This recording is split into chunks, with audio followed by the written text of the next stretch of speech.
Okay, we are live in the makeup for being a little bit late the other day. We're a little bit early, about a minute and a half, a little over a minute and a half early. So we have a little bit of a pre-show here today.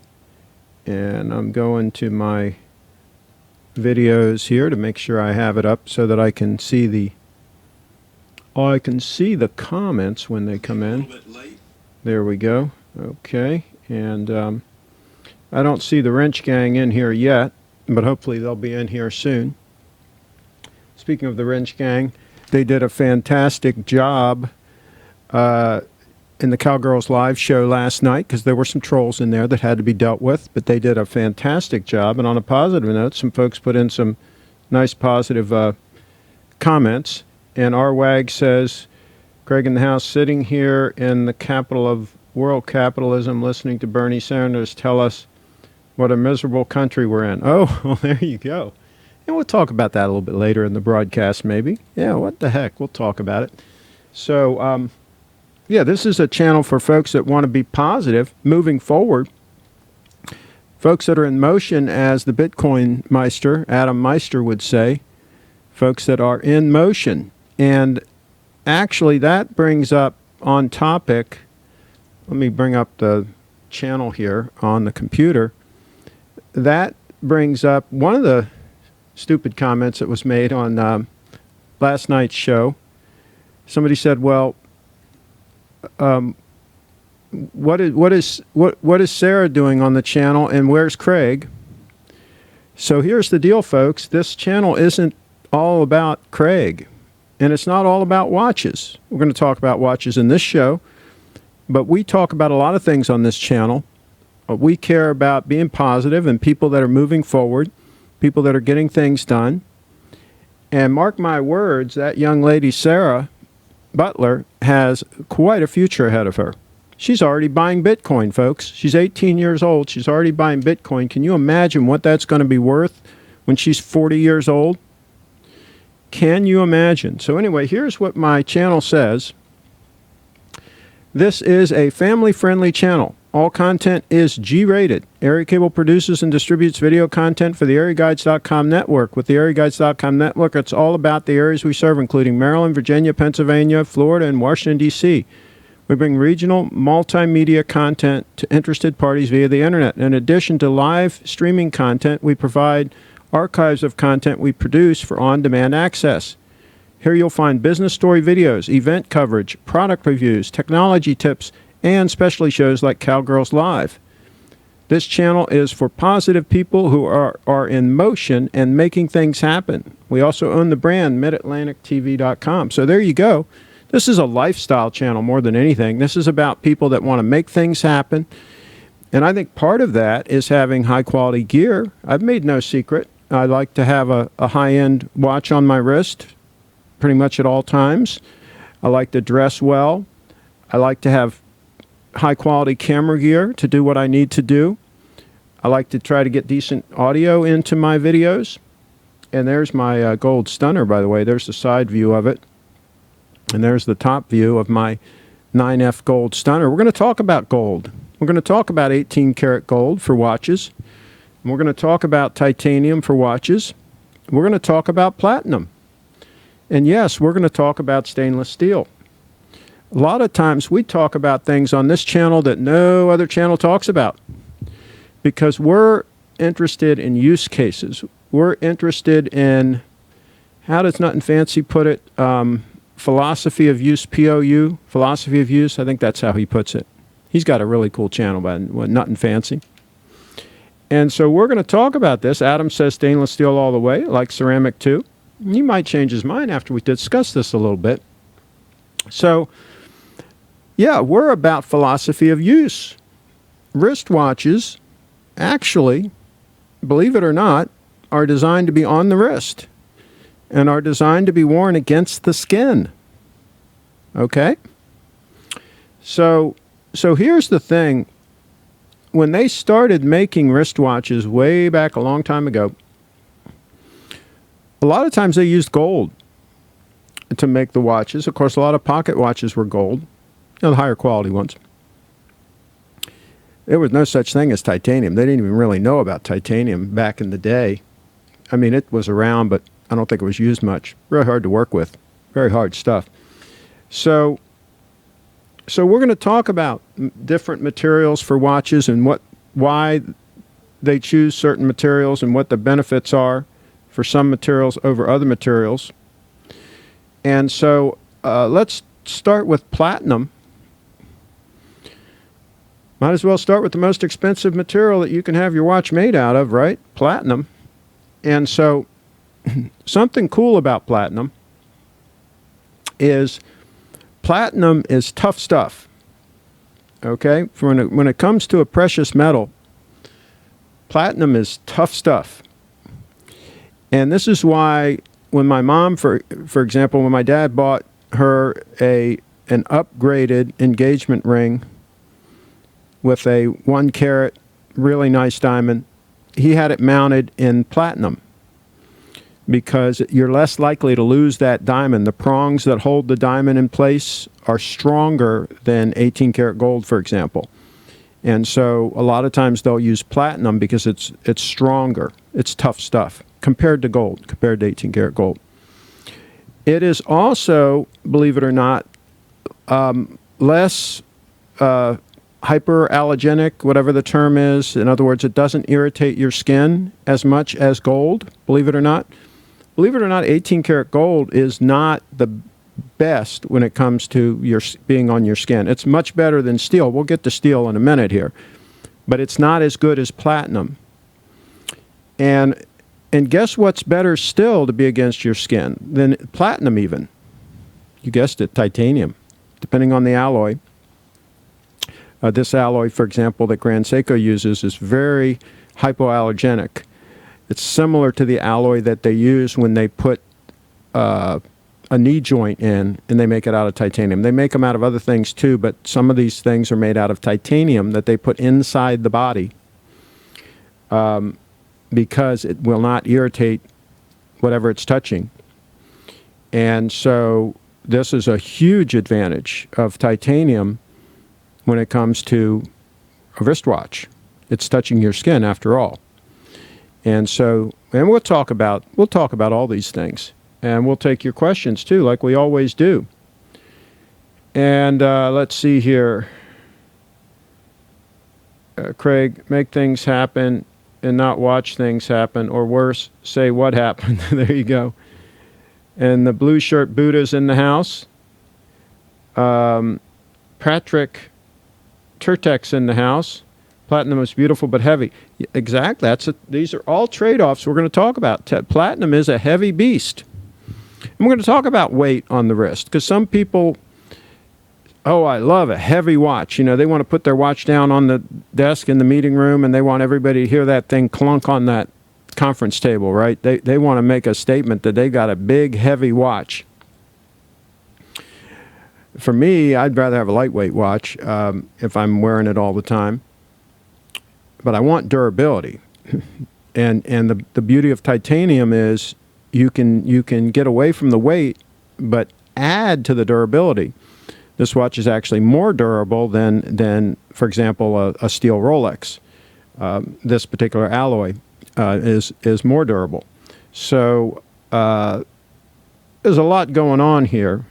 And let's see, platinum closed today at $817 an ounce, gold at $13. Yeah, and it used to be that platinum was a lot more expensive than gold back in the day. It is still more expensive to buy a platinum Rolex because one of the reasons is platinum is harder to work with than the gold. It's the labor involved. And a lot of the cost, when you buy, for example, a Rolex DAY-DATE, a lot of the cost is the labor. It's not the gold. It's only got 2.5 ounces or so of gold in it, maybe 3, something like that. So obviously, the vast majority of the price of the watch are the labor that goes into it, the marketing to sell it, all the overhead, all that sort of thing. It's not the actual cost of the gold. So there's that. So let's start with, since stainless steel was brought up, let's start with why a watch would be produced out of stainless steel. Stainless steel is easier to work with than titanium. Stainless steel is less expensive than titanium. me think of why else you'd make it out of stainless steel. In some cases, it might be a little bit brighter. I think this looks pretty bright, this watch, but at some angles, it could look a little grayer. So yes, the stainless might be a little bit brighter than titanium. Right now, we're comparing stainless to titanium. Stainless obviously is heavier, so if you like that weight, then absolutely go with the stainless for the weight. Trying to think, what are the reason why you would go with stainless? That's probably it. Okay, so then the flip side, why would you go with titanium? Okay, titanium, it is a little bit more expensive and harder to work with, so the watch is going to be a little more expensive, but let's put that aside for now. Let's forget about that disadvantage. Let's look at the advantages. Titanium is tougher stuff. It's harder. For example, this grade 5 titanium here. It is lighter weight, and it is friendlier to the skin. It's less allergenic. It's hypoallergenic, whatever the term is. Okay. So I guess that's it. That's the main thing on titanium versus stainless steel. Okay, so now why would you go to gold? Why would you go to, for example, 18 karat yellow gold to make a watch? Okay, I think that the argument would be that you want something that looks more elegant, that's more timeless, that's dressier, that makes a statement. Like, for example, if it's a day-date 40 we're talking about, that really makes a statement, right? If you want a power watch, right? If you want an 18 karat gold Submariner, would do the same thing. Yellow gold Submariner, right? It is going to be a little friendlier on the skin than stainless steel. Remember, stainless steel is the worst on the skin of all the materials we've talked about. So 18 karat gold is a major step up from that as far as not being as big an irritant on the skin, be more comfortable against the skin. And sometimes you don't really feel it. So sometimes it's more subliminal thing. Like when I wear my titanium watch, it's just a pleasure to wear in all temperatures. And part of that is the titanium, the composition of the titanium. So 18 karat gold, obviously, there's an additional expense, a significant additional expense. But if you like the look, if you like the feel on the skin, and I think I can make a legitimate argument that an 18 karat gold watch that's kind of beat up is still classier looking than a stainless steel watch that's beat up. Yeah, they're equally beat up, right? I think the gold watch, you could make a legitimate argument that it's kind of eat up with class. You know, when you get that watch and you look it over and you turn it over and you see underneath the lug, 18K, you're like, your eyes kind of light up. It is what it is. Now, let's see what else we got in the way of comments in here. Clivers, the wrench gang, shut down the courthouse 40 minutes ago. There you go. He won. He won a big deal, big settlement. That gets money in his pocket. He's in motion. Gold versus KFC. No freezing sleet. Okay. Don't want to mention a questionable dude, but Bill Cosby wore Platinum Day-Date on his TV show. Oh, cool. Cool. He was playing a character, and he was playing, I think, a good character. So I think there's something positive about that. Obviously, there's nothing positive about the horrendous things he did in his private life, but I think we can say his character on TV was popular. I didn't watch the show. I don't watch TV. But that's just me. I obviously know about the show, and I've seen some clips from it. Very eye-catching, much different looking than stainless steel. Well, yeah, platinum is pretty freaking amazing. It's pretty amazing stuff. Yeah, it just is. But yeah, I never knew that he was wearing one in the show. That's pretty cool. And yeah, it's heavy, but it's durable stuff. I mean, if you want a beat-around day-date that can really take a pounding, obviously it's not as durable as titanium, but it's durable stuff, platinum. And you're probably not going to have any bracelet stretch with that puppy. Not for like 1,000 years or something. Assuming it's the one with the solid links and all that. So gold can look classy, but also gaudy. Yeah, it can. I think a day-date's pretty classy looking, though. I never had anybody kind of look strange at me because I was wearing a day-date. And I wore it in all different settings. It never was like something that people like. Now, if you had one full of diamonds, like diamonds down the middle of the bracelet and diamonds around the bezel and on the face and all that, it's very tacky. I mean, very tacky. You can tacky them up, but a day-date or something like this, I think, is pretty much eat up with class, and I don't think anybody's going to say anything about that you wearing that watch, especially if you're dressed nice otherwise. I mean, if the only thing you have is the gold watch and you're dressed like a bum otherwise, then, I mean, you're pretty much going to look like a bum anyway. The watch isn't going to save you. And it might make it look like you're some kind of a drug dealer or something, I think. That's a possibility. Glad to see you wearing a U.S. flag pin. Yeah, and this one dates from many, many years ago. I think I got it around 9/11. I think I got a bunch of them from a jeweler, Gold Thumb Jewelry Creations, the same people that made my gold money clip. I think I got a bunch of them from them. But this one I think is sterling silver. Yeah, this one's sterling silver. And I got some that are gold also. He sold some nice high-quality ones. A lot of them were real cheap and real chintzy. That everybody was selling them. Remember, everybody was selling flags and stuff. But he was selling some nice ones, so I picked up some nice ones from him. This guy looks like Chip from the Wrangler channel. The gold GS looks nice. Diamonds on a men's watch is gaudy. Yeah, I don't go for the diamonds, but I'm a GS fanboy. Okay, so doesn't like. I'm not sure what that is. Okay, all right. So here's the deal. So some other yamoke made a comment on Sarah's show.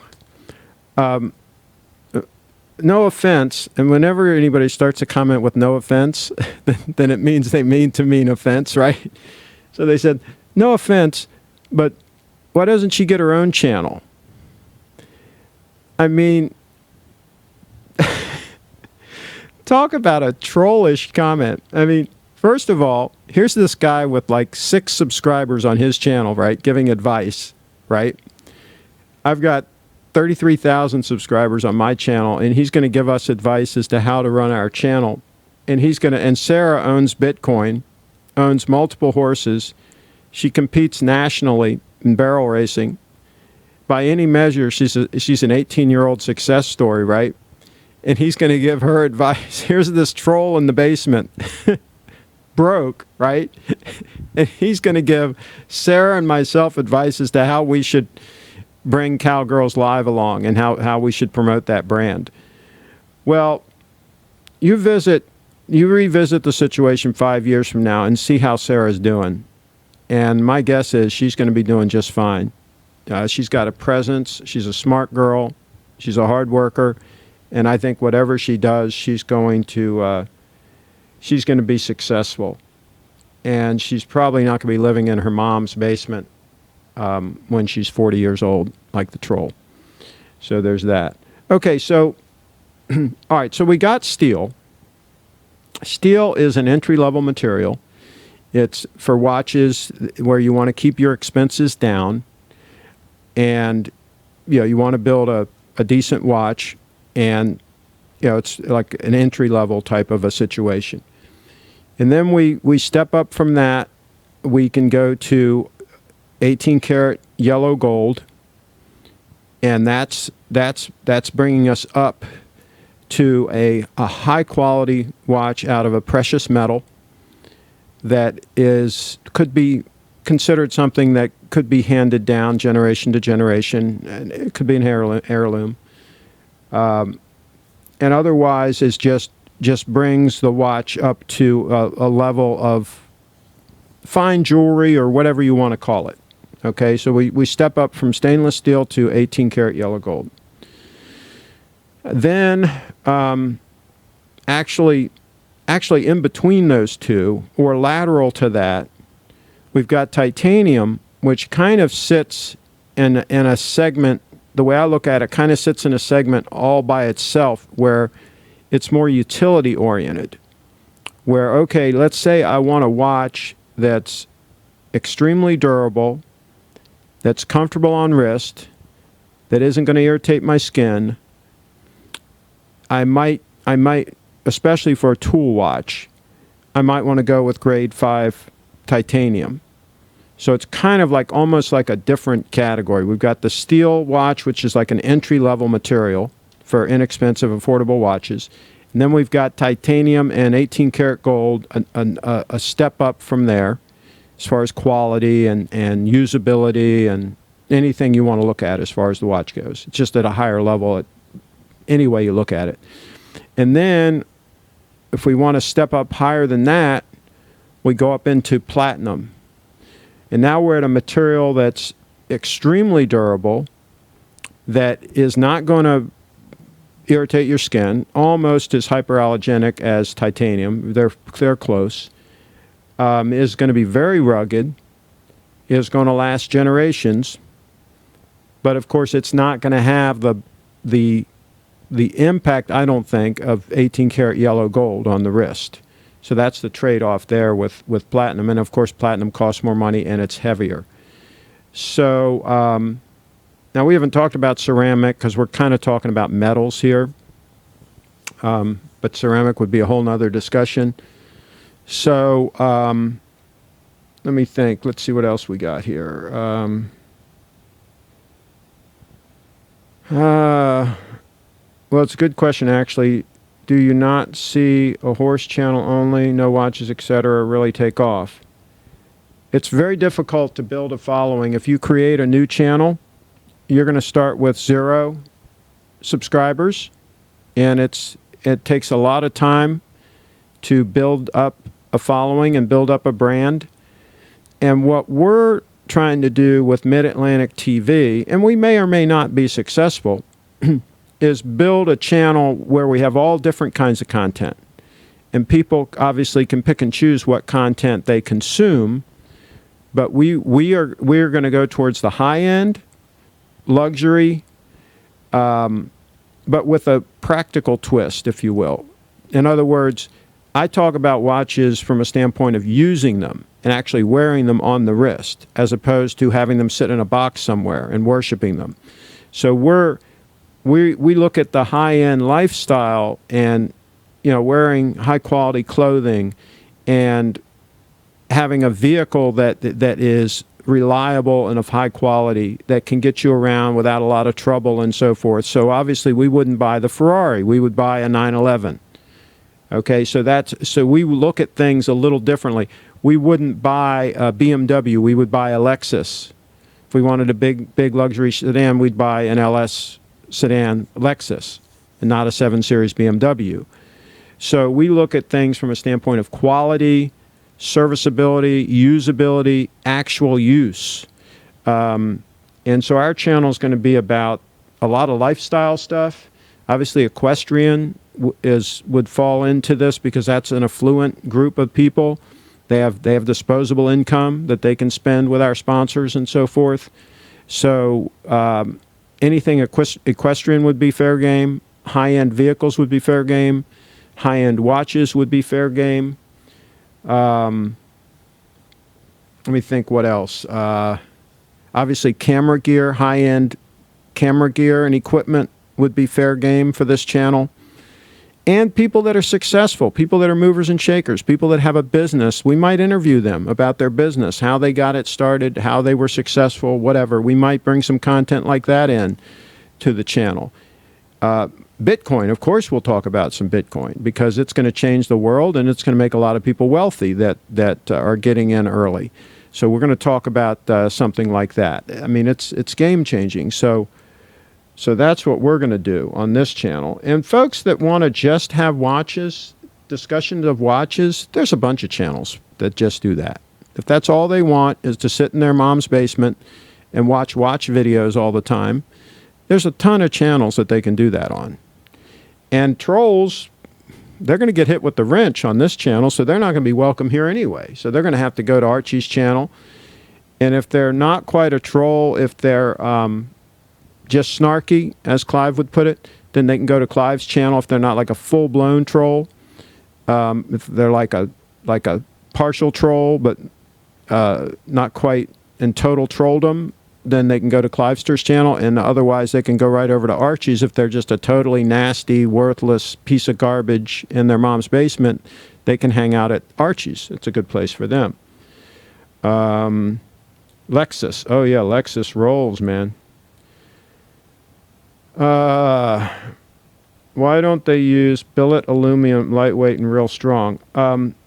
Titanium, I think, is better from a standpoint of holding up for a long time and not corrosion and all can be a problem with aluminum. Aluminum has problems with the lifespan. That's why, like, airplane bodies and things like that, they have a certain lifespan. Aluminum will fatigue eventually.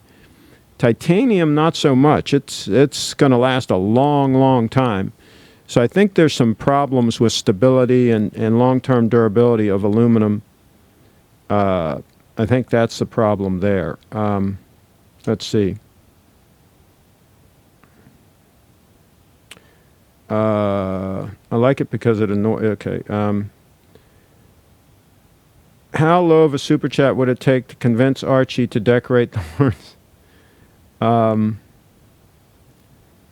with a certain white balance?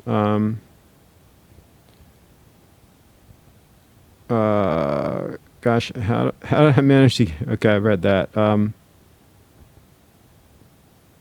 I understand now. Thanks. I love watches, and I also grew up around horses, so I'm happy either way. There you go. And we're going to try, Jay, we're going to try to up the game with our content and get some higher quality content coming out. We're going to work on it. This is all a work in progress. Steve, as you know, is getting some gear, and he's going to start doing some live shows here on the channel. And his is going to be mainly about watches and other jewelry items and things. And he's going to bring some lifestyle stuff in too. So we're going to try to mix it up and try to make it interesting if we can. But it's going to be a work in progress. We wouldn't hold US dollars. We would hold Bitcoins. Oh, also, by the way, this some idiot. I love it when these clueless people make comments about things they have no idea about, right? So I made the comment that I'm not going to sell my Bitcoin that I'm holding, period. And I had said in the past that I might sell some in 2024 or 2028 at those halvings. I probably won't. I'll probably just hold. And there's two reasons for that. And he made the comment, he says, well, if you never sell, what's the point of having it? You know, you can't spend it. You know, why bother to have it? Well, there's a couple of things, a couple of points on that. One is I may not need the money, okay, in which case my heirs will benefit from me holding it. It's just like if you hold on to a farm and you don't sell off parts of the farm, right? If you keep the farm intact and you give it over to your heirs, then they've got the whole farm, right? If I keep all my Bitcoin intact and I hand it over to them, they've got all the Bitcoin intact, okay? And if it's an asset that keeps going up in value, which I think it will, then why not keep it all intact? Just like a farm, if people sell it too soon, my gosh, you know, if they'd have held it, who knows how much it would be worth. Imagine if you had a farm like 50 acres still, like in downtown Washington, D.C., how much that land would be worth, right? Of course, they would have taxed you to death by then. You wouldn't have been able to keep it. You know, they'd have gotten it from you one way or the other. But Bitcoin, there's no tax on it, all right? I can hold it intact for free, right? So now here's the other thing. Here's the other part of that equation. This idiot probably had never heard of the Lightning Network. Well, the Lightning Network is being built on top of Bitcoin.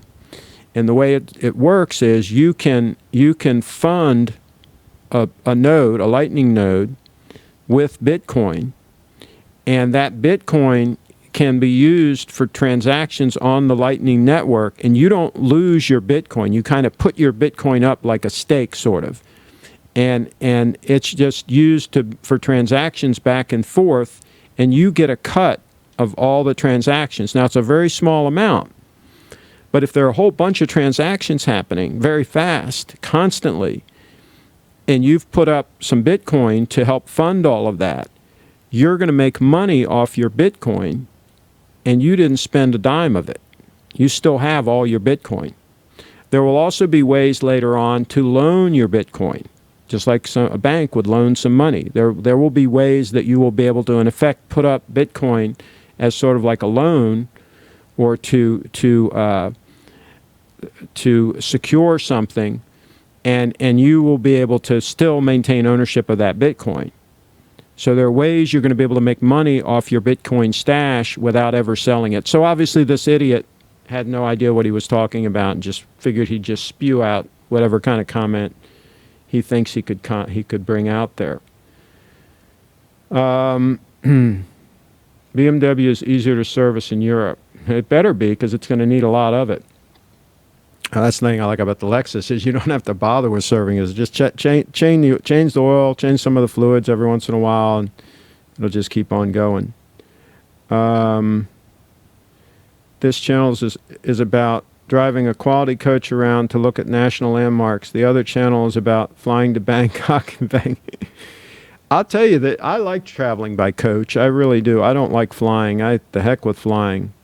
I'm not in that big a hurry. When I come out there to visit you, Clive, I'll drive the coach out. Maybe I'll take a week or two to get out there. I don't care. Doesn't bother me. Let's see here. Can't wait until the Prevost buying live stream. I'm waiting with cash in hand. Well, there you go.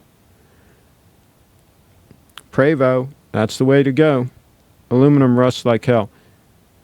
I would use the term corrodes, especially the real problem is where you've got aluminum against another alloy, where the two come together. That's where the Land Rovers had a lot of problems, was wherever the steel met the aluminum, they had a lot of issues in the old Land Rovers. I really like them. Let's see. Got the head, okay. Let's see. Titanium in the form used by Grand Seiko is pretty wonderful. I also have a titanium Citizen that's really fabulous. Yeah, they got the alloy right. Grand Seiko got that alloy right, I think. Pretty stunning. Pretty stunning stuff. I've got my sleeves rolled up, so I'm able to pull off this watch with the sport coat. So you can do that. You can, especially if it's a thin, this is a broadcloth shirt. If it's a thin enough material, you can fold it up and you still have room in here. It's about right here, the sleeve, fold it up. And you still have room in your sleeve to do that. So it's a doable thing. Just roll the sleeve up. In the summertime, I'm often with my sleeves rolled up. And then I can wear this type of a watch anytime, right? Because I'm not wearing a sport coat. I'm just wearing a dress shirt with the sleeves rolled up. And I usually am not wearing a tie in the summertime. Usually I have an open collar with button-down shirt, but no tie. I'm talking when it's hot outside. And just have the sleeves rolled up and just a nice pair of Bill's khakis and just go out there and get the money. Go out and get the money, folks. That's what it's about.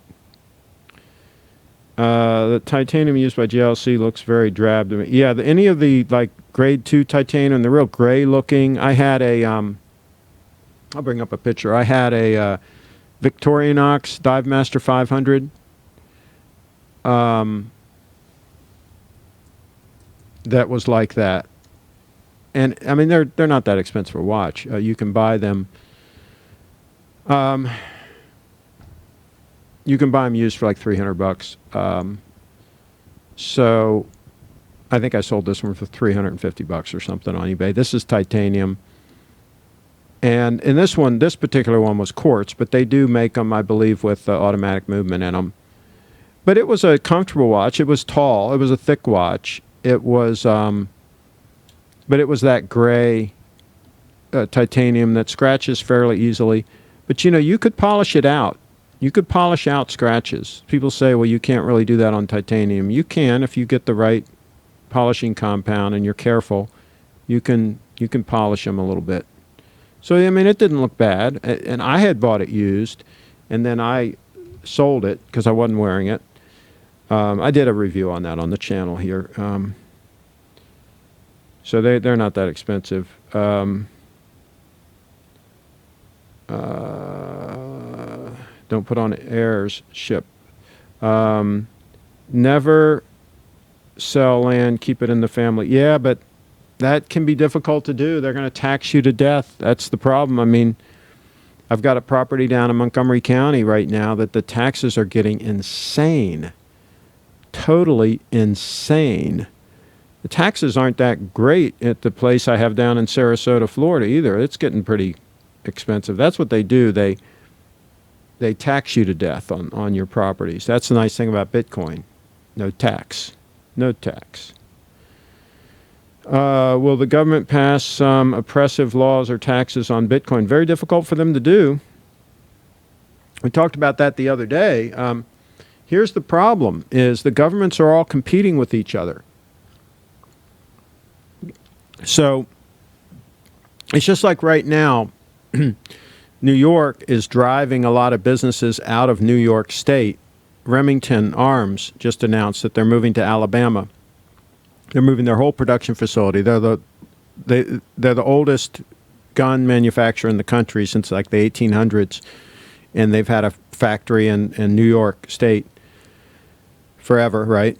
And they've announced they're shutting the whole damn thing down and moving the whole thing to Alabama. Many, many jobs, the whole thing, right? So here's the problem. See, there's competition. New York doesn't want them, but Alabama does want them. Okay, so let's say that the United States says, we don't want Bitcoiners. We're going to outlaw Bitcoin. Can't use it here. You can't have any exchanges. You can't buy and sell it. You can't buy something for it or whatever. Bitcoiners are going to move somewhere else. They're going to go to the Isle of Man or wherever, right? They're going to go to Singapore, whatever. They're going to go somewhere where they're welcomed with open arms. And that's what happens with technology. Countries that try to stifle technology, the technology blossoms elsewhere. Look at North and South Korea. Look at a picture of North Korea at night, right? It's just dark, right? There's nothing going on there. There's nobody in motion, right? And look at South Korea, it's all lit up. So a lot of places are embracing, including Japan, are embracing Bitcoin. And if the U.S. does not, they're going to get screwed. So that's the problem. Sure, they would love to. They would love to have it not exist at all, because they don't want people to have their own sovereign money. They want people to be dependent on them, on government, right? They don't want to have an independent entity controlling the monetary system. But what can they do about it? That's the problem. What can they do without screwing themselves? Never, RYX, never in a sense of you don't need money now. I'm not sure what that means. I was wondering what, okay, I got it. BTC keeps going up. In what world? Last time I checked was down 80% in the last year. No, but you got to look long term, folks. You don't look at any investment as a short term thing. Otherwise, you're probably going to get burned, unless you're really lucky and you can time markets. And if you can do that, you should be a billionaire. If you're not lucky and you can't time markets, and what you do is you buy something that you think has a good chance long term of going up. And Bitcoin over the last 10 years is up about 30,000%. Okay? Yes, it's down from the high it hit in late 2017. I think it was late 2017. Yeah, early 2018 that it hit its peak on this last run. But it's had numerous runs like that where it's run up and down, up and down, up and down. And what happens is it usually, and now, again, we don't know, we don't have a crystal ball, but usually it then goes on to hit all-time highs again. It goes up beyond whatever it was at, and then it goes down again, right? And so it's a constant up and down, but the trend, the long-term trend, is significantly up. Again, up 30,000% in 10 years. That's not bad. So, yeah, no, you don't try to time the market. People that try to time the market are getting burned in just about whatever market they try to time. These people that think they're traders and they can get out ahead of the market and beat the market by trading, not usually. Once Bitcoin gets bigger, U.S. government will ban it. They have already in Vietnam and China. China has tried several times, but they really haven't been able to. And I don't know about Vietnam. But again, there's going to be enough places that are going to welcome it that it will be very difficult for places to actually ban it. And remember, even when the U.S. tried to ban liquor, right, it didn't go too well.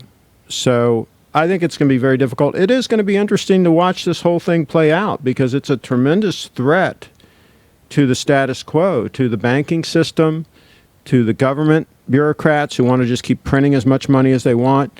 It's a big threat to a lot of these people, so it's going to be interesting to see how all this plays out. But they should have killed it. Here's the thing. They should have killed it 5 years ago. They could have fairly easily. They could have done what's called a 51% attack, and they could have mustered up the computing power to attack it and to kill it. But at this point, it's gotten too big and too distributed around the world that I don't think even the U.S. government can muster enough computational power to do a 51% attack at this point. I think they've waited too long. We'll see. Be interesting to see what happens. If Bitcoin starts to intrude on the dollar/petrodollar, there will be a problem. A problem for who? A problem for who? GS titanium is the best. Yeah, it's fantastic. Rusting is a reaction of an element, AI with oxygen O2. It is chemically rusting. Okay, medical, chemical analysis. Okay, GS titanium seems good quality. I have a titanium Panerai, and it's a bit of a scratch magnet. Yeah, it's probably not as good an alloy as the GS. And the alloy that Tudor uses is garbage too. They use crap alloy too. I think some of the Omegas that are titanium are grade 5, but I don't know if they're as good an alloy as this. This is a special custom grade 5 that GS uses. That's pretty freaking amazing. But GS is that way. They do stuff right. Question for you, is gold better than stainless steel for the skin? Yes. Yes. Stainless steel is the worst. So stainless steel's at the bottom, and then you got gold. Well, gold is better than stainless steel. Then you've got platinum is better than gold. Then titanium is the best as far as against your skin. That's the pecking order there. Stainless steel is an entry-level material for inexpensive, affordable watches. It's not a luxury material. Taxes are good. Taxes make your country good. Well, there you go. There's a socialist, I guess, for you. I pay a lot of taxes, trust me. I don't like this time of year either. Figured neither was worse than the other. So what about platinum then? I think I just answered that. Platinum is pretty good on the skin. If your skin is okay with RFS and gold, no worries. What's RFS? Not sure what that is. RFS. One of the Facebook founders revoked U.S. citizenship and went to Singapore before Facebook went public just to avoid severe taxes. Oh, well, it happens. Well, Apple had a ton of money offshore, and now I think they've made it easier for them to bring it in without huge taxes and fees and so forth. So I think they're repatriating money. It happens all the time. I mean, people will gravitate. I mean, there's people moving from New York State down to Florida and down to Texas en masse to avoid the huge taxes in New York State.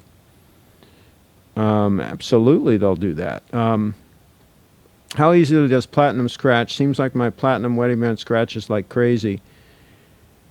Good question. Obviously it is harder than gold, but it can still scratch. Stainless steel can scratch, and titanium can scratch. So I think all of these materials can scratch, and titanium might be harder to, platinum might be harder to polish it out. Obviously, gold would be very easy to polish out. But my mom's wedding, not wedding ring, but engagement ring, or whatever you want to call it, that my dad got her on their 25th anniversary. He upgraded her ring to a platinum ring with a 1-carat diamond. That was all platinum, and she wore it like at gardening, anything she was doing, washing dishes. It never came off her hand. Never, ever, ever, ever came off her hand. And it got a patina. It just got a bunch of little fine scratches and little fine dings, but it looked fine. I think that stuff looks fine like that. I wouldn't sweat the scratches, personally. One world currency can be worst thing ever. Economies need to be able to adjust to local economy like the U.S. dollar with state taxes.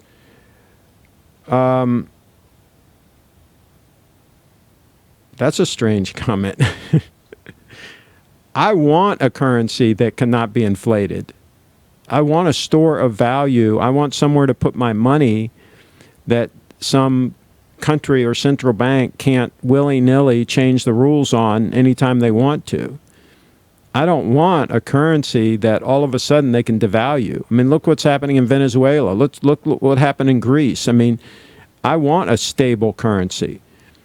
I want what's called hard money. Why do you think people bought gold? Because it was hard money. The definition of hard money is something that's hard to create, that's hard to manipulate, that is stable. That's what I want, and that's what a lot of people want. And we'll see how many people want it. And we'll see if this movement, if you will, takes off,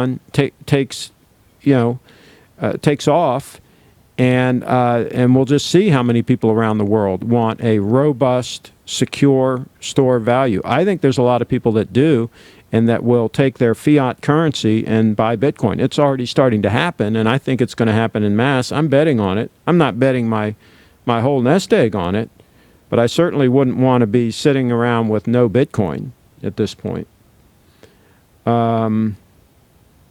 Let's see here. When somebody makes bit bucks, then I'm in. Coins are too small. Okay. I think it's too late for you, Flippin' Zippo. I think you've kind of missed the boat on a lot of things. Yeah, I think you're kind of lost out a little bit. That's all right. We need people that are, ditch diggers and stuff like that too. Is Craig accomplishing the very channel Archie has been endeavoring to create for the past 7 years? Craig is the alternate reality version of Archie, where AC3 actually succeeded.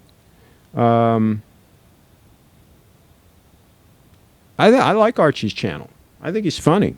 I don't watch him all the time, but I watch him sometimes. I think he's a funny guy.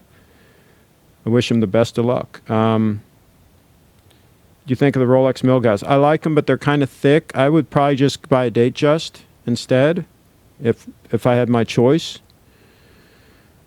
I don't need the anti-magnetic. I've never had a watch get magnetized, so it has never been an issue. Hey, Craig, I really like your show. How often are you live? Not that often. Lately, I've been live more often, but when the weather breaks and I'm covering a lot of events and outside more, I probably won't be doing as many, but I'll do them when I can.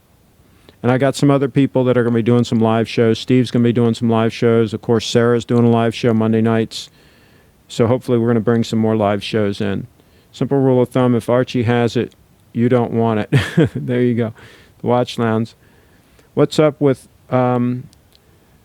what's up, guys, with what's up? Craig enjoying a good cup of coffee right now. And, of course, the Seamaster on the wrist again. Seamaster, there we go. Seamaster. That is cool. By the way, this show is brought to you by, where's the thing? Frederick.com and the hundreds of local businesses that sponsor that wonderful website, Frederick.com. There you go. Local is good. Buy local. What the heck is tantalum anyway? As used. Okay, I'm not sure what that is. Okay. Greetings to the Watch Lounge. Stainless steel. Rust-free steel. There you go. And of course, titanium is rust-free and then has a lot of additional benefits. And I think 18 karat gold is pretty much rust-free. Platinum, pretty much rust-free. As far as I know, I've never had any of those rust. Thomas Burnett, what's up, buddy? Okay. Bitcoin became doomed after Chip helped AC3 set up his wallet. Well, we'll see. Time will tell. It's interesting because Bitcoin has been pronounced dead hundreds of times. I have a link on my page. If you go to my website, CraigShipp.com/downloads, I've got a whole section on there about Bitcoin, and I've got a link to a website. I think it's called BitcoinObituaries.com or something like that. Excuse me. Where the mainstream media, and I'm talking about mainstream intelligent people, have pronounced Bitcoin dead like hundreds of times over the last 10 years. I mean, just repeatedly. Okay, this is it. It's done for, right? And when Mount Goss happened or whatever, different things have happened over the years. And they're like, that's it. It's done. Forget about it. And then like 6 months later or a year later, like out of the ashes, comes Bitcoin back up to another all-time high. And everybody's like, oh, here's Bitcoin back again. I think it's funny. These people try to like crush it and like hammer it down and like, okay, it's like down under the ground. It's like, oh, we've covered it up with concrete, we've nuked it, and then they go away. And then like 6 months later, it's like back and like higher than ever. And like, they're like, oh, Bitcoin's back again. What happened? I thought we killed it. I think it's funny. I think it's pretty hilarious. Would H. Moser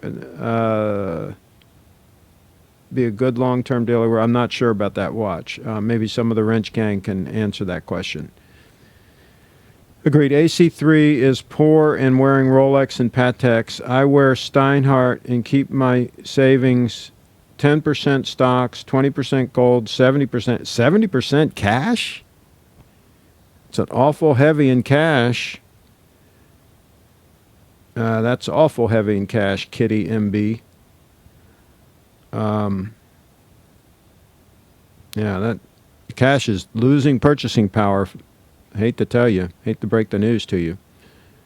It's not a good store of value. And I don't see any real estate in there in your mix.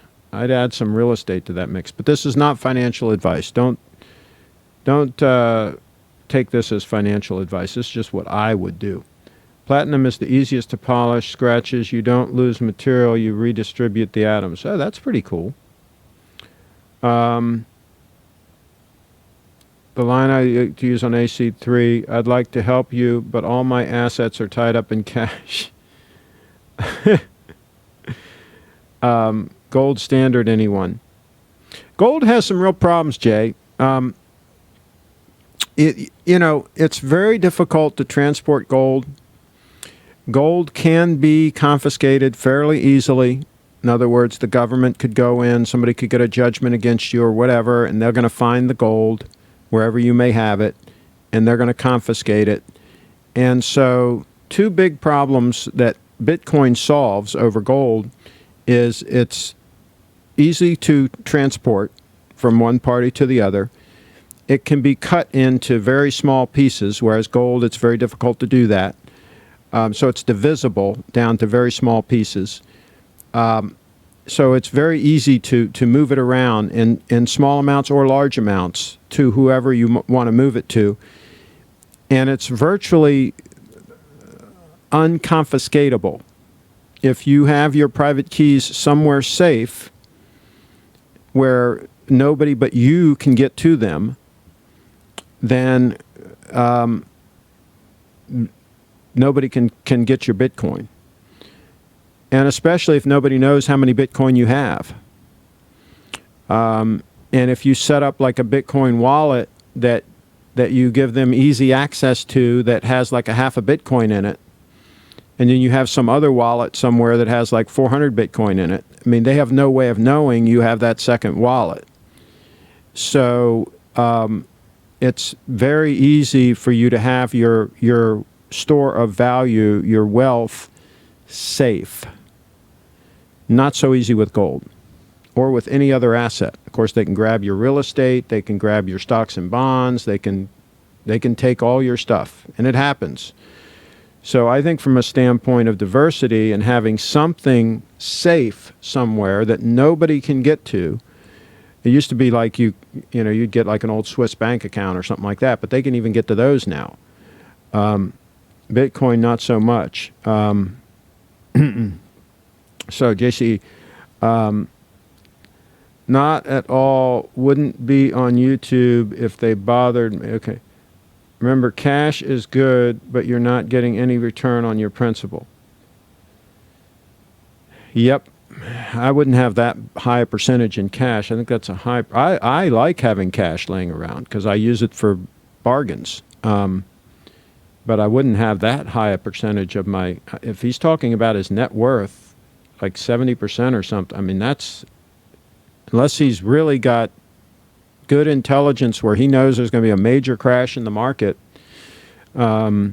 he's, I don't know about having that much in cash, but oh well, he might end up, if the market like goes down like 80%, 2 weeks from now, we'll be saying we wish we had everything in cash too. Greece tanked because they didn't pay taxes and couldn't devaluate the euro.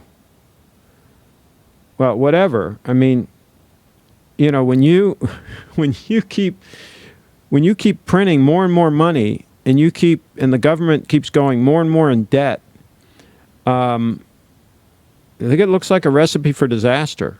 I don't think that's going to end real well. We'll see. Well, hey, let's revisit all this 10 years from now and see if I was right. Maybe I'll be wrong. So I'm not telling anybody to put all their money in Bitcoin. I'm just saying that you might want to have a little stash in case the damn thing takes off. Very few times in life do you have a chance to get in pretty much on the ground floor of something that has a potential to be absolutely huge. You know, you had a chance back in the day to buy Apple stock. You had a chance to buy Amazon stock. You know, you've had some chances here and there. This could be just as big as some of those chances. And I remember when I was talking about those stocks and some of those things back in the day, and people were telling me the same thing. Oh, that's not going to go anywhere. Nobody's ever going to buy books online and all this stuff. And, oh, Apple's a has-been. It's never going to go anywhere, blah, blah, blah. Why would you buy Apple stock? I mean, they said all these things back then. When I bought domain names, like when I bought Frederick.com, you know, people were like, why would anybody ever want a good domain name, an easy-to-remember .com name? Why would they ever want that? Why would that ever be valuable? I've been hearing these things for years. You know, these people that are just negative. I think it's better to be positive and be in motion and take advantage of opportunities. I think that's the way to do it. Craig, the problem with people moving from New York, New Jersey, California, Florida, Texas to avoid taxes is they bring their crazy political voting tendencies with them and are going to screw up those states too. Might happen. Might happen. Bitcoins get lost in the laundry. Bitcoins get lost because people lose access to their Bitcoin, either because they give the access, they give them to an exchange, in which case the exchange controls the private keys and therefore controls and really in effect owns the Bitcoin. So they trust a third party to hold their Bitcoin, and then that third party takes off with their Bitcoin or goes belly up, which is the same thing. And so they lose access to their Bitcoin. That's one way they lose them. Another way they lose their Bitcoin is they set up a wallet and they back up their private keys. Let's say they set up the wallet on an iPhone, and maybe they forget to back up their private keys and write down their words, right? Maybe they forget to do it, and then they lose their Bitcoin because they lose their phone. 1 second, let me see if this is a grinder. Hello? Yeah, it was a grinder, you know, a troll. Trolls call you on the phone too, you know. So anyway, there's several ways you can lose your Bitcoin, just totally lose access to your Bitcoin. And one thing that Adam Meister, the Bitcoin Meister, says on his show, every single day he does a show, he says, personal responsibility is the new counterculture. I thought that's pretty cool. That's a pretty cool saying. Personal responsibility is the new counterculture. So those of us that have Bitcoin and control our own private keys, we are personally responsible for our Bitcoin. We control our Bitcoin and therefore control our destiny with regard to Bitcoin. And those are the people that I think are going to be okay in this when this new thing takes off. The problem with Bitcoin is it is a technology. Currently, it can't be hacked or duplicated, but all know how quickly technology changes. I have 2 Bitcoins, but at the back of my mind, worry. It's been 10 years, it hasn't been hacked. So, again, I mean, we'll see. There are people that say that a supercomputer or not a supercomputer, a quantum computer, that it will be able to do a 51% attack. There are experts that say no way, and it's just not going to happen. And there are really smart people that are the developers on the Bitcoin blockchain. And I'm not going to bet against those people. I mean, they are the smartest people in the room. They are the best of the best that are programming on the blockchain and working out all these issues and have been doing it for 10 years. And like I say, the best have tried to attack it. It's attacked every day by world-class hackers. You don't think North Korea are trying to hack the Bitcoin blockchain and steal Bitcoins? They've all tried. And it is robust. It is robust, okay? It is stronger than Fort Knox. So, so far, so good. I wouldn't bet against it. Now, exchanges have been hacked. Third parties that are holding Bitcoin for somebody have been hacked, where people have gotten in and gotten the private keys or whatever, but that's not Bitcoin's blockchain being hacked. That's a third party. It's like me giving my money to a bank and the bank getting robbed. I gave up custody of my money. I trusted them. So, let's see. MSM and intelligent people is like oil and water. I'm not sure what that all means. JCE, usually stupidity wins. They get you with their low level and beat you. I'm not sure. Ever seen gold money? Well, American Eagles are legal tender.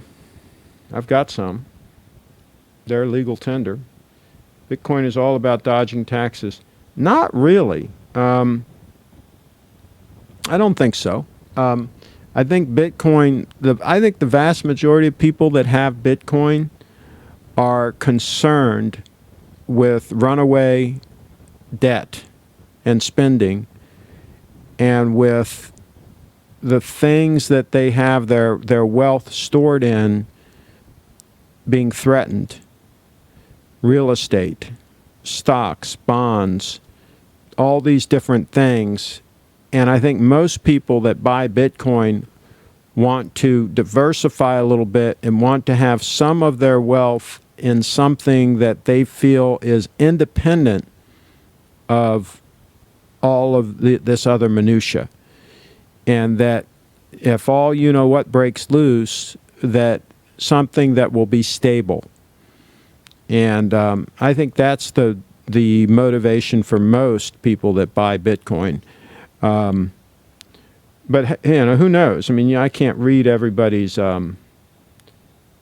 minds, but I would not just assume that that people that buy in Bitcoin, that it's all about dodging taxes. I think that's kind of a stupid, moronic comment, actually.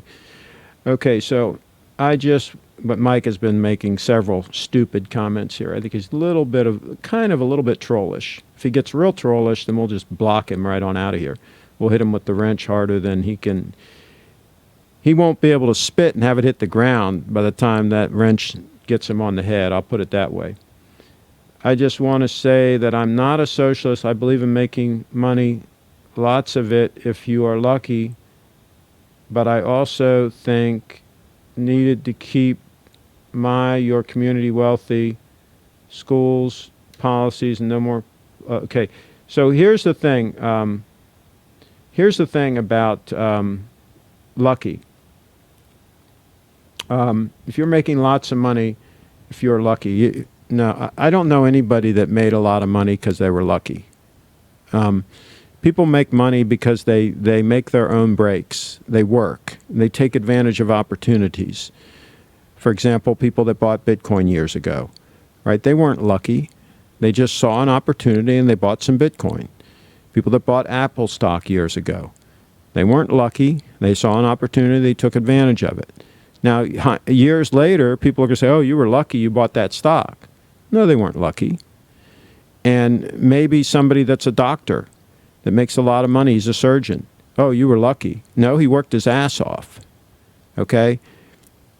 Most people I know that are successful, they made their own luck. They made things happen. They didn't sit around and complain in their mom's basement. They got out of the basement and they went out and they made something happen. They were in motion. Okay, that's the people I know. And as far as schools go, government schools pretty much suck. The public school system now here in the U.S. is pretty much garbage. Kids are going there and getting hooked on drugs. They're cesspools. And if I had my way, there wouldn't be any government schools. Everybody would go to private schools. And each private school could be run differently. And so you could pick the school you want to go to that focused on the things you want your child to learn. And let's say there was a school that disciplined them, that was actually allowed to discipline the students, and you wanted that. You wanted discipline. You could send your student there. If there was another school that believed in no discipline, just letting them run wild, and you believed in that, you could send your kid there. But with the public school system, they're all pretty much run the same way, which is terribly, and so you don't have any choice. You got to send them there. Now, some parents make the choice to send them to private schools anyway, in which case they're paying for the public schools and for the private school, unless there's a voucher system, which there aren't that many of those. So anyway, let's not get started on that. The government schools are a freaking disaster, just like a lot of the things that government does are pretty much disasters. So kind of scary that you think there's a possibility of jackbooted government agents breaking into our home and confiscating our gold. Very scary. Not just government agents. Let's say that you got sued. Let's say that something happened and you got sued. You know, somebody slipped and fell at your estate, right? And you got sued for a bunch of money. You know, you could lose your gold that way. They can take your gold. There's a bunch of ways people can go after your assets. So, and some assets are safer than others. Some things can be in a trust. I mean, there's different techniques you can use to try to shield your assets from confiscation. But one of the safest assets, in my opinion, is Bitcoin. It's pretty easy to secure that. So there's that. Greece wasn't printing money. It is in the Eurozone. Whatever. They had a financial crisis, okay? They were borrowing a ton of money that they couldn't pay back. Whatever the reasons are. My point is, none of those reasons would be affected if those same people had bought Bitcoin years ago and were holding the Bitcoin. They would be insulated from all those problems. They would be insulated with problems if the value of the euro gets deflated.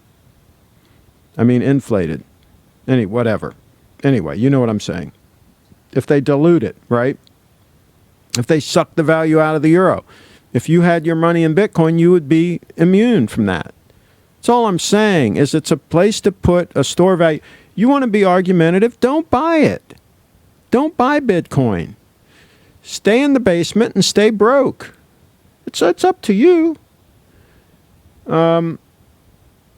Gold is always safe no matter what economy worldwide is accepted. Watch lounge. What happened? Yeah, but how do you transport it? Let's say you're going from Washington, D.C. to London, and you want to take your gold with you. How do you do that? It's not so easy. There's going to be costs associated with doing that. There's going to be risks associated with doing that. It might get confiscated, right? Depending on the circumstances. All I'm saying is there are downsides to gold. There are age-old problems associated with storing and transporting gold. Look at the expenses involved in securing it and so on and so forth if you have a significant amount of it. It's not a cakewalk. If you trust a third party to do it, now you're trusting a third party to do it, and something can happen there. So I wouldn't use the word always safe. I think always is not appropriate in that. Craig, you got it. The next big dip in the stock market, great buying opportunity.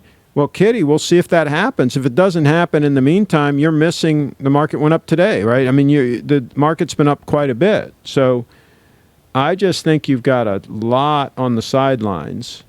And I think that's Grindr is a sort of a troll, is type of a troll. Ouch, that sucks. I left my wallet at the gas station, had $400 in it. Well, what if you had 400 Bitcoin? You're really in trouble. Oh boy.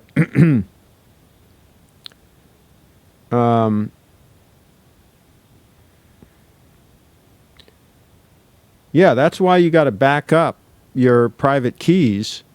If your wallet, and this is the first thing I told Sarah when she got her Bitcoin wallet and started getting Bitcoin, is write down your private keys and put them somewhere safe, maybe 2 different places safe. And so that if you ever need them, you're good to go. If somebody gets into her phone, they can't steal her Bitcoin because she's got 2-factor on there. They've got to use the authenticator and all that. And of course, they got to get into her phone in the first place. So, but if she had a large amount of Bitcoin, if she gets to that point, then I would tell her to get them even off of the phone and get them into a Trezor, hardware wallet circumstance where it's more robust and more secure. On my phone, I don't keep more than a couple of Bitcoin on there, because there is a risk with somebody getting your phone and getting your Bitcoin out of there. So I wouldn't recommend having more than a couple of Bitcoin on the phone at any given time. A serious question this time. Keys on a thumb drive in a bank vault would work? Yeah. You don't need them on a thumb drive. Just write them down on a piece of paper. 24 words is usually what it's going to be, and they're in a certain order, like word number 1, word number 2. I would write them in pencil on high-quality paper, and just write them as legibly as you can so that you can read them, and that's all you need to do. And what I would do is I would put them in 2 different locations. And what I would do is I would separate the words. So I would have 12 words on one piece of paper and 12 words on another piece of paper. and I would have the first 12 words one place, the second 12 words another place, and then duplicate that, so that if there was a fire and a place burned down that had the first 12 words, for example, you have another place that's not going to burn down at the same time that has those 12 words, right? But you don't have the 24 words at any one place so that somebody can get them, right? Unless that's a very secure place. So that's what I would recommend. If you want to get even more secure, break the 24 words into 3, 8 times 3, right? Have 8 words one place, 8 words another place, 8 words another place. But again, you've got to duplicate that twice. So you're breaking up your key. In other words, they got to have all 24. That's the key here. They got to have all 24 words in order to get access to your Bitcoin. Can you buy Bitcoin with cash? Yes, you can. Yes. You can buy through local Bitcoins, or there are some over-the-counter markets where you can buy Bitcoin. And yes, there's a trail. If you buy your Bitcoin on exchange, there's a certain trail. But here's the thing, Vegas. If you move your Bitcoin off the exchange into a secure wallet somewhere, then yes, there would be a record that those moved, but there's not, that still doesn't give any authority or anybody any way to get them. They still gotta torture you and pull your fingernails back and get you to give up the private keys. Now, if you give up the private keys to them, then they can get your Bitcoin. The Bitcoin's only as secure as you protecting your private keys. If you say, listen, I'm sorry, I lost the private keys. A lot of people do that. A lot of people lose their private keys. If you say, I lost them, there's nobody to say you didn't lose them. That's all I'm saying. People lose things all the time. I meant goldmoney.com. I don't know what you mean by that. Hello, everyone. What does everyone have on the wrist today? I've got the titanium stunner, the SBGA 231 Grand Seiko. And over on the bench, I've got my gold stunner, Grand Seiko with the 9F movement. Look at that puppy just clicking along, 1 second at a time, like clockwork, literally. A gold stunner. So that's what I've got on the wrist. Let's see. There are gold U.S. legal tender coins, but just don't try to use it as money to avoid taxes. I don't think you can easily avoid taxes, folks. I think you're going to pay your taxes one way or the other. The man's going to get his taxes. You know, when you go and buy something, you're going to pay sales tax, for gosh sakes. I mean, he's going to get his taxes. Milgau's in the house.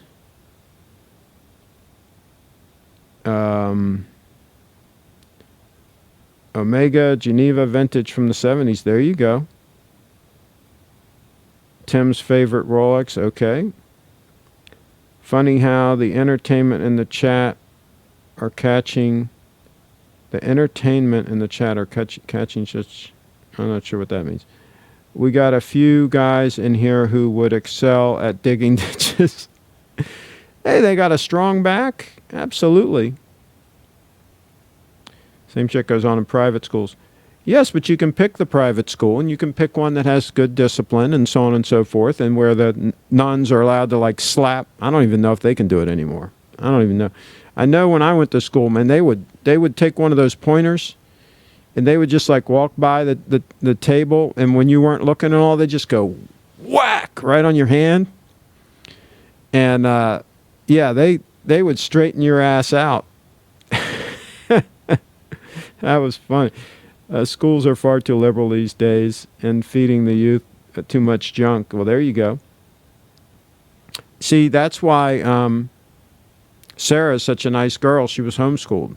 Think about that. She was homeschooled. And guess what? She's courteous. She's respectful. She's not taking drugs. She takes care of herself. Imagine that. She didn't go to public school. And sometimes it's worse in private schools because the rich punks think their shit doesn't stink. Well, you're going to always have spoiled people, but generally speaking, the affluent are doing better than those that aren't. So there's that. Craig, you're 100% correct. The harder you work, the luckier you get. A lesson learned in 60-plus years of living. You got to be playing in traffic. Get out and make things happen. Be in motion. You can't accept a different take on things, Mike says. Mike the troll. Well, I mean, if you make stupid comments, I'm going to call you out. And that's what this channel does. I mean, because some people have actually turned around. We've had some trolls that have seen the light, that have turned around, and that are not as trollish anymore. Now, we've had some that we've had to kick out. I'll put it this way. It used to be I didn't care about the trolls. I just let them do their thing, right? But when they started attacking Sarah, a decent person trying to get out there and make things happen,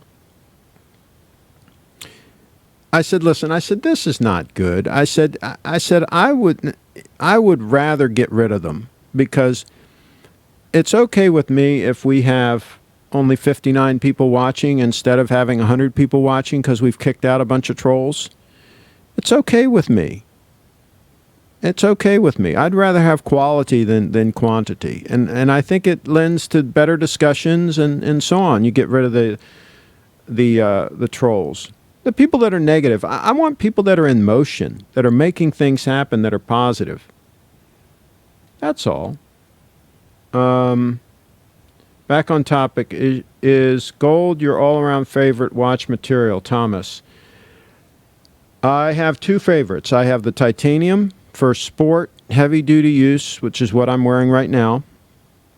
This GS Diver in titanium. It's a great all-around, wear all the time, beat-around watch. Extremely comfortable on wrist because of the lightweight, because of the shape of the case, the shape of the lugs, the design of the bracelet. Just everything about it makes it super comfortable on wrist. And then I have the gold stunner. And I think after 40 years of wearing luxury timepieces, I think I've got a great mix right now of a dress watch that I can put under a tight shirt cuff and that looks very elegant in a dress situation. That's the watch you're seeing right now on screen. And then other times, this titanium stunner.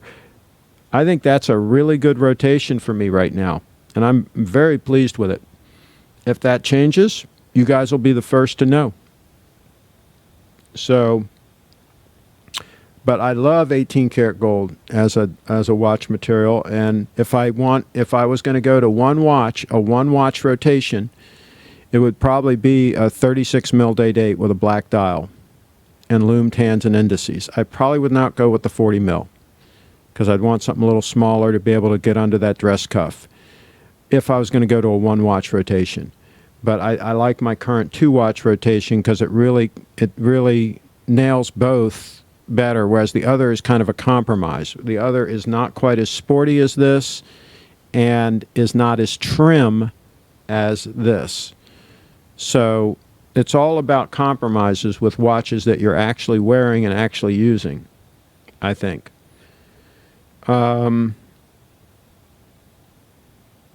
How do people get water to their homes? Ditches being dug. Well, there you go. Craig, would you agree current stock market as about all-time high? Well, that's when you sell and wait for dips. They always come.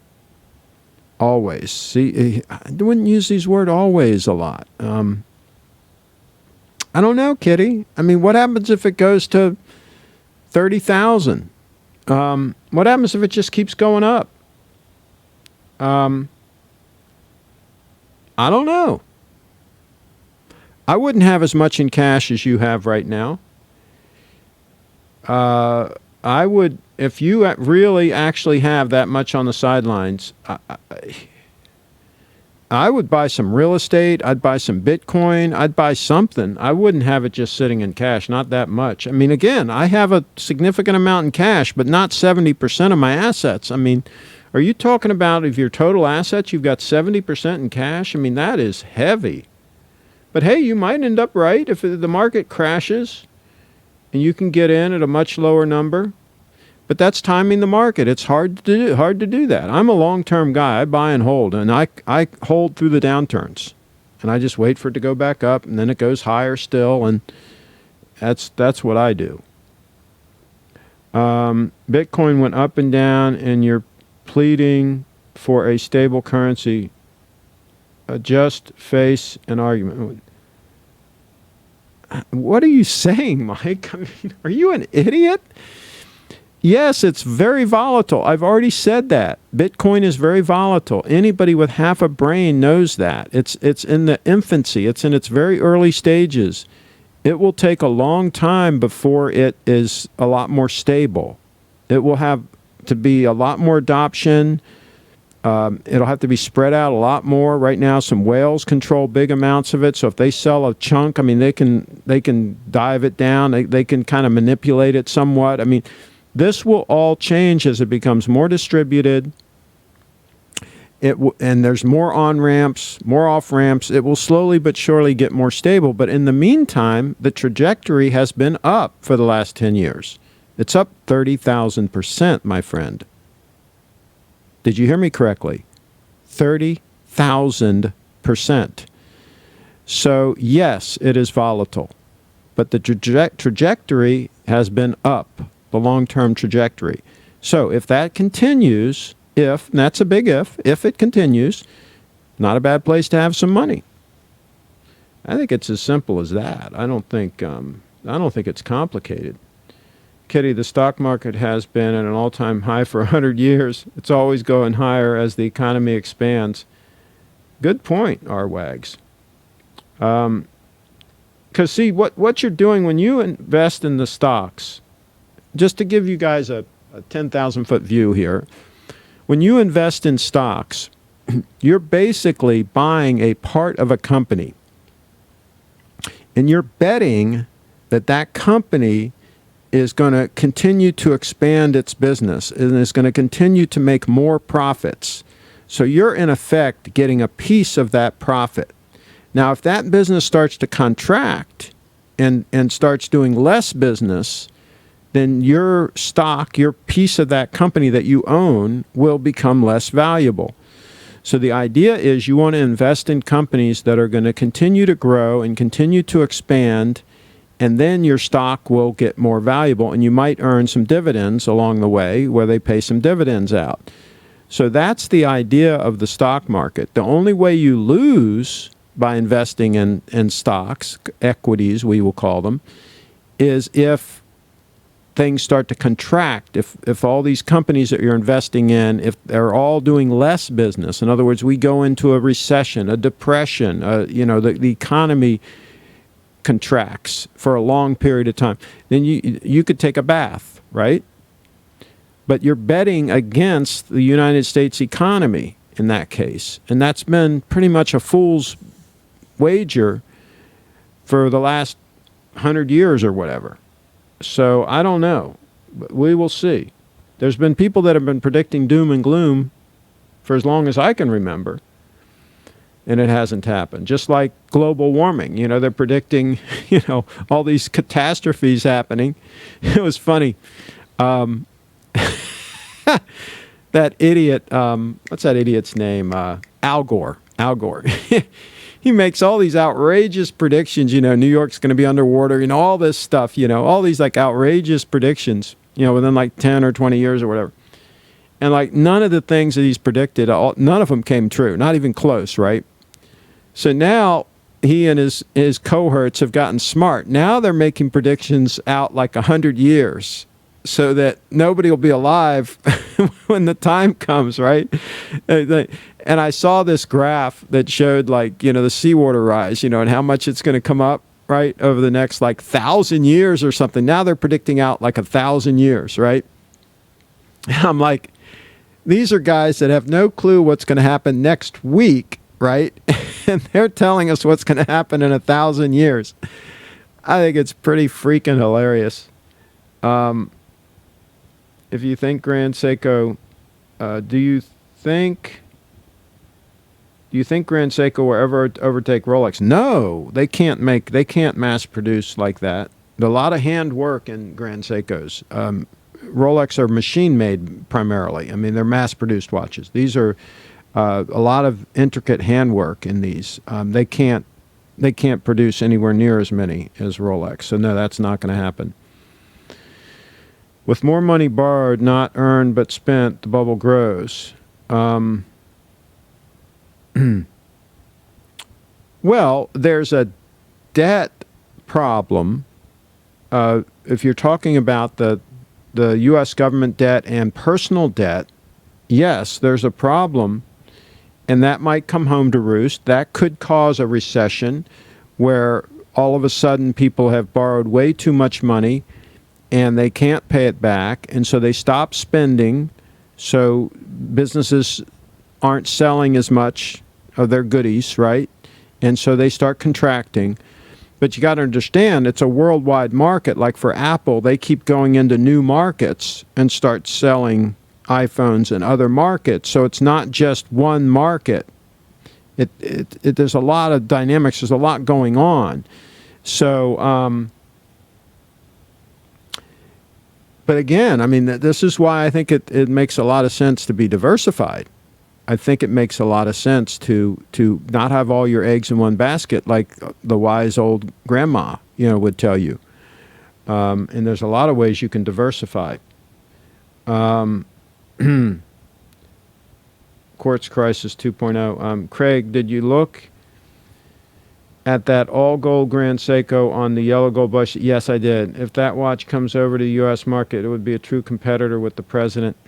Maybe. I'd have to see it. It's hard to take on the day-date with the president bracelet. That's an amazing watch. But yeah, I'd have to see it. I'd have to see the size of it, the thickness of it. That's an issue. Some of the Grand Seikos are too thick to be worn as a dress watch, in my opinion. I wouldn't want more than 12 mils thick. So that's an issue. Grand Seiko will never overtake Rolex. While the quality of their watches are incredible, their marketing sucks. That's true, too. They don't have a clue when it comes to marketing. I mean, they don't have a clue. They have less than a clue. And I know the guys. I know them. But I can say that on the channel here because they're not going to see this channel because they don't watch any of these videos, right? Because, like I said, they have no freaking clue what's going on. Craig, goldmoney.com stores physical gold with a bank card attached to it and can send money to other account holders. Okay, so that makes sense. But here's the thing. Again, you're trusting a third party. You're trusting somebody to hold your gold. And so that's really not a secure store of value. Before you borrow money, the money doesn't exist. When you sign, all of a sudden, the amount borrowed is now real money, but you still have to make it. I don't know what you mean by that. But yeah, I mean, money gets produced out of thin air all the time. It's called quantitative easing, right? I think that's the term. Just print more money, right? Again, that's something that Bitcoin is a hedge against because you can't do it with Bitcoin.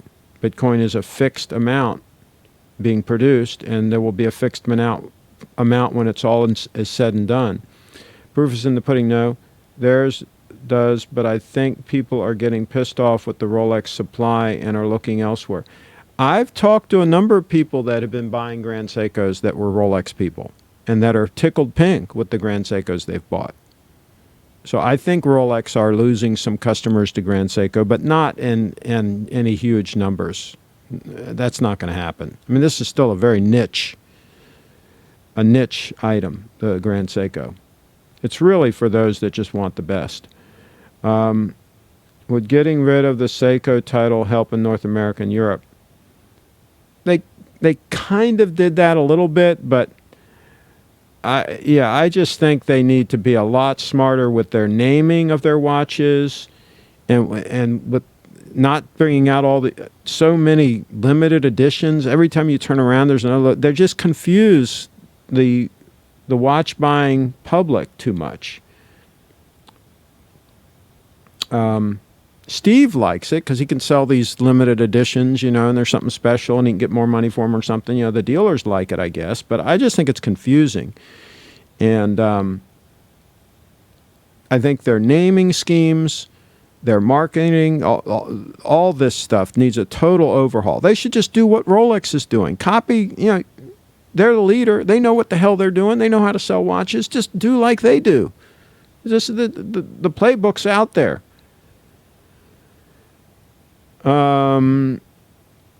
If these people can't get their hands on Rolex, they will look at other brands to fulfill their needs until they can get their steel sports Rolex fixed. But GS won't be what most will be going for.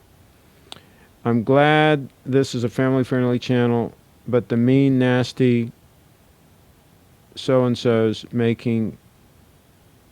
I'm glad this is a family channel without the mean, nasty... Well, we're trying, Jay, to keep the nasties out of here. We got the wrench gangs in the house. We're trying to keep them out of here. Well, GS is great, and even I own one. A lot of people buy Rolex as a status symbol, and GS has zero appeal as a status symbol due to their marketing as Seiko being a budget brand.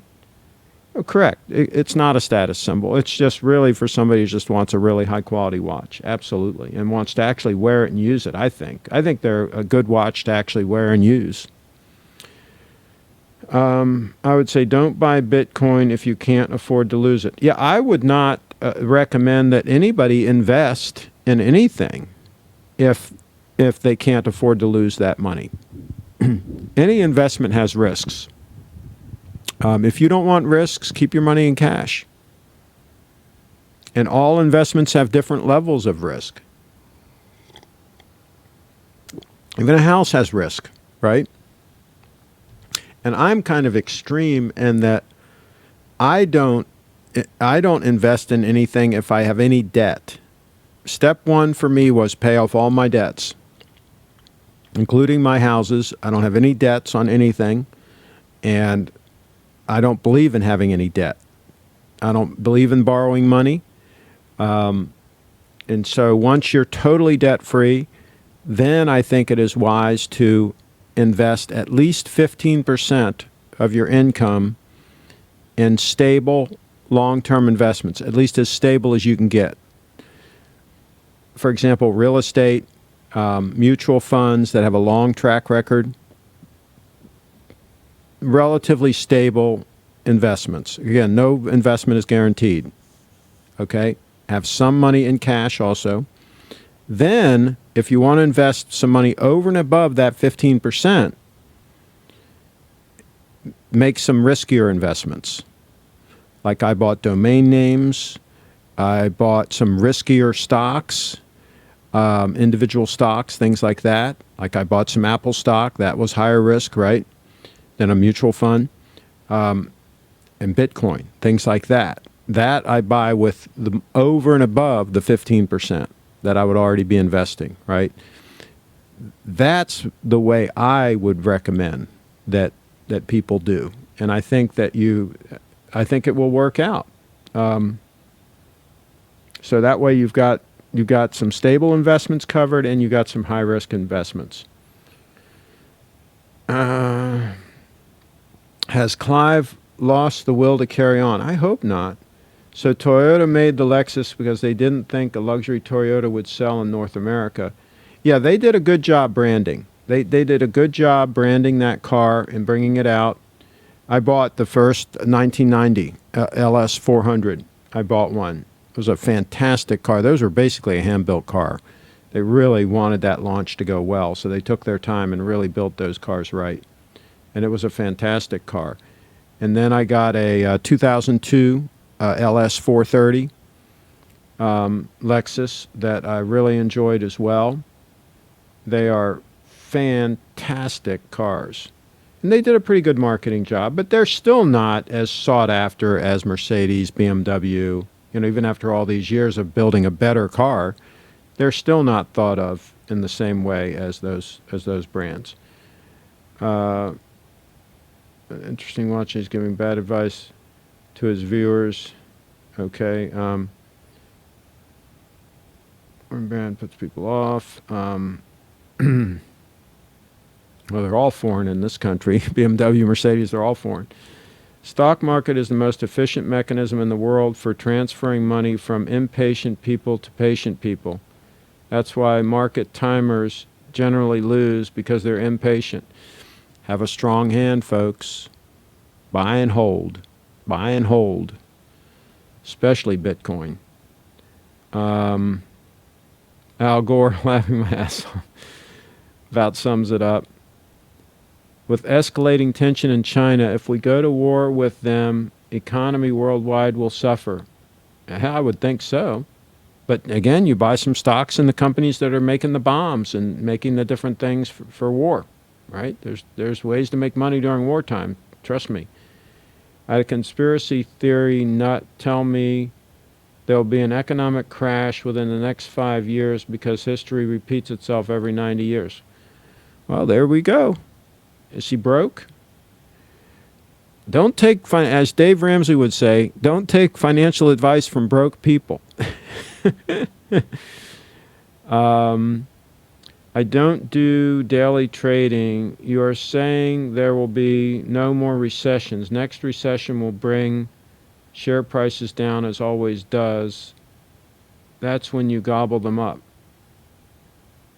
Well, again, Kitty, if you can time the market, I mean, if you're that good, I mean, a lot of people get burned trying to time the market, and they aren't successful at it. But if you can do it, you're a good man.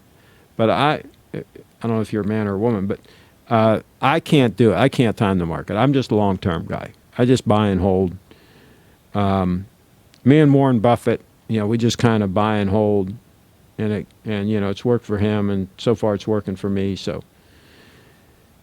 Craig, when will you karaoke with Grand Seiko executives? That was so hilarious. I mean, that really illustrated how clueless those guys were at that New York event. I mean, are you freaking kidding me?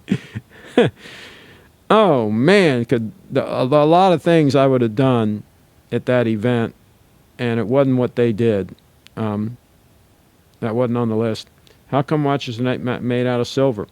Yeah, silver tarnishes. It's got a bunch of issues. I don't think it would be a good material for watches, but anyway. Glaciers are melting. It's a fact. Andreas, 40 years ago, tobacco companies were laughing at people that said smoking is bad for you. Well, they knew it was bad for you. They just wanted to sell as many cigarettes as possible. They knew it was bad for you. They were dying themselves of cancer, for God's sakes. As far as glaciers melting, I mean, maybe they are, but New York isn't going to be underwater anytime soon. I mean, it's just these guys, just all their predictions have not worked out. And so they're making ridiculous predictions now out like hundreds of years. And also for these idiots, okay, for these idiots to actually think that they can control the climate. I mean, are you freaking kidding me? These little peons, they're like ants at a picnic, little tiny ants down in the grass thinking they're going to get up on the table and eat a roast beef sandwich. I mean, they might take a little tiny bite out of the roast beef sandwich, right? Here's the thing. They have no clue what's happening. They can't control the climate. And after mankind is gone from the face of this earth, totally gone, this earth will be fine. and we're going to be here for a blink of an eye in the overall scheme of things. This world has been around for billions of years, right? We'll be here for a small little fraction of that time. Tiny little fraction will mankind be here. And we think that we can control the climate? Are you freaking kidding me? I mean, it's just so egotistical. It's just so ridiculous on the face of it. We're not even going to be here, folks. The dinosaurs were here for a much longer time than mankind will ever be on this planet. You know, hundreds of millions of years they're here. We're not going to be here for, luckily be here for 10% of the time that the dinosaurs were here, maybe 2% or something. I mean, we're a flash in the pan. We're nothing in the overall scheme of things, and they think that they can like right the ship and control the world climate. It's just unbelievable. The world will be changed forever with blockchain, XRP. The XRP is a scam. Wrench gang. Where's the wrench gang? I don't see them. Silver can be oxidized. There you go.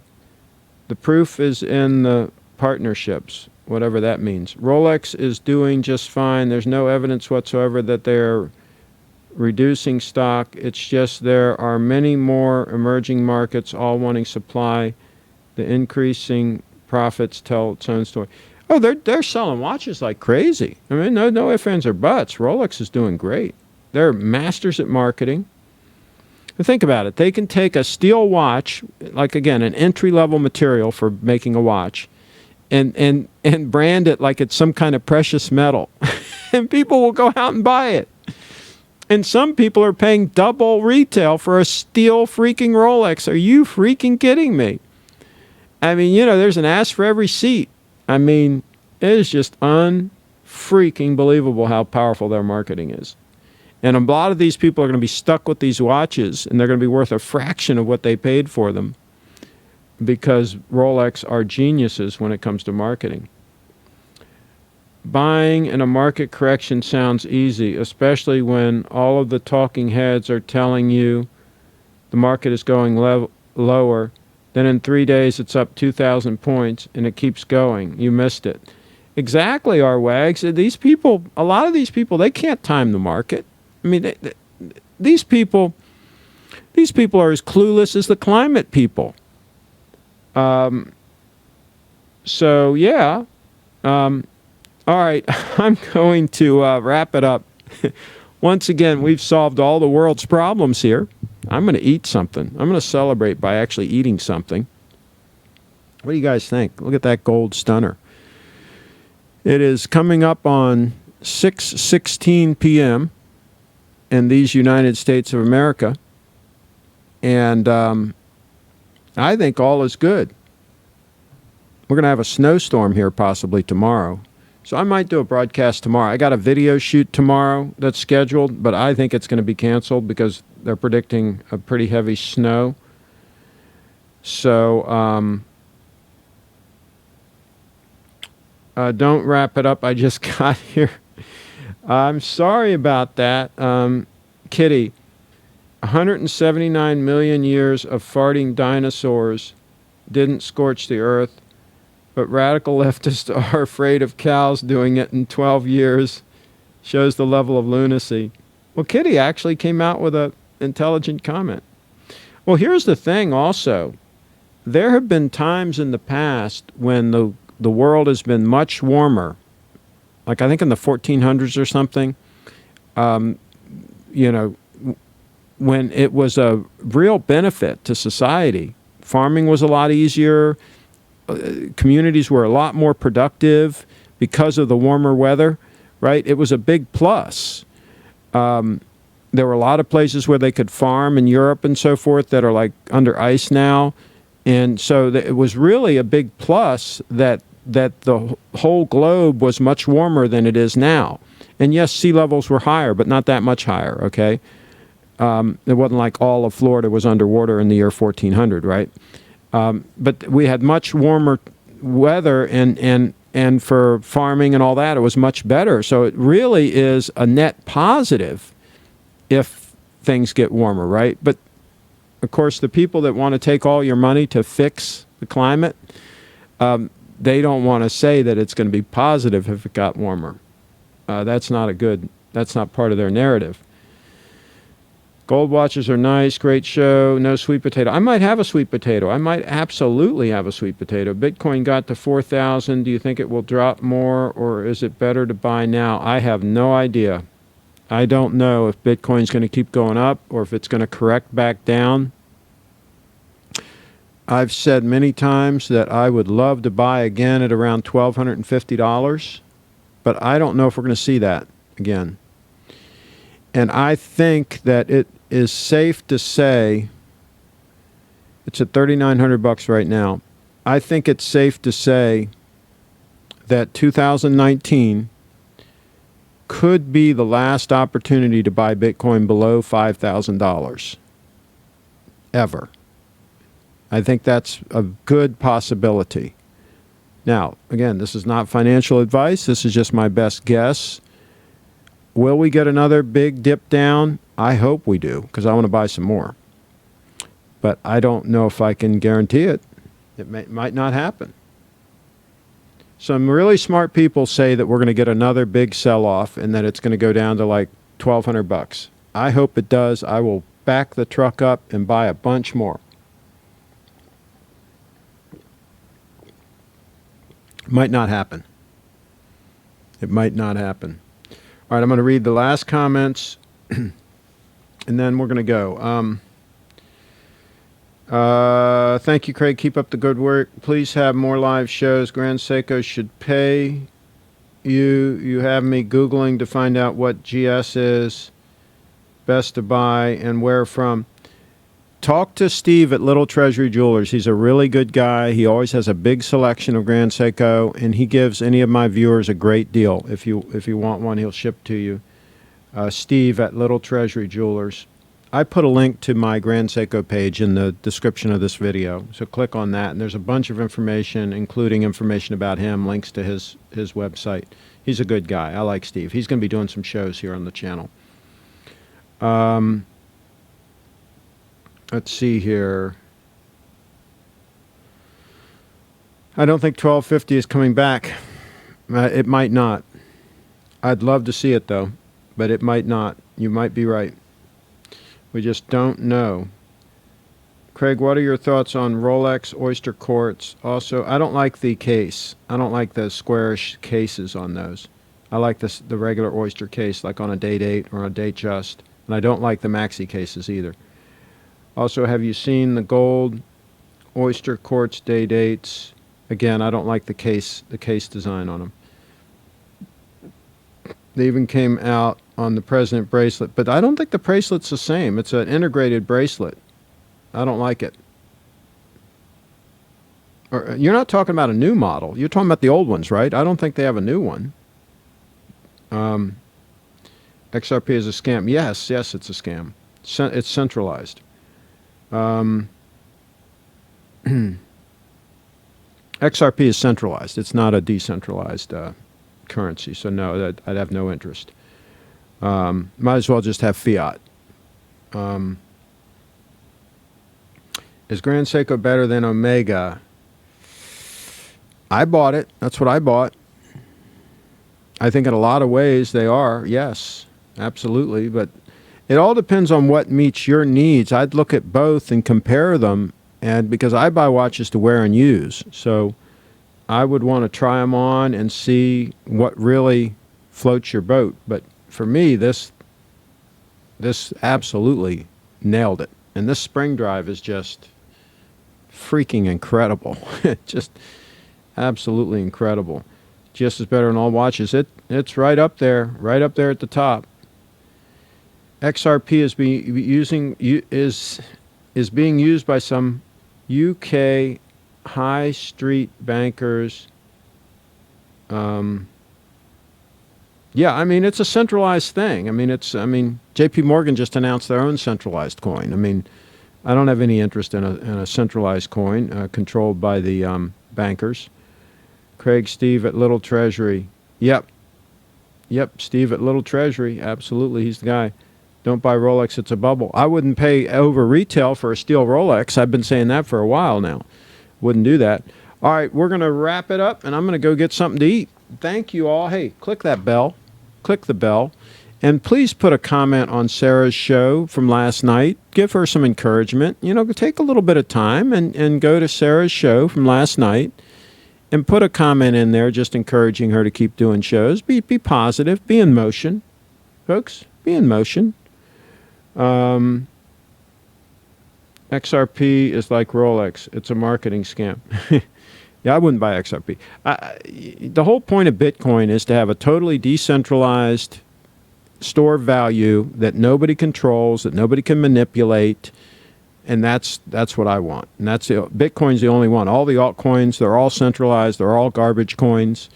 I would pass on them. So that's just me.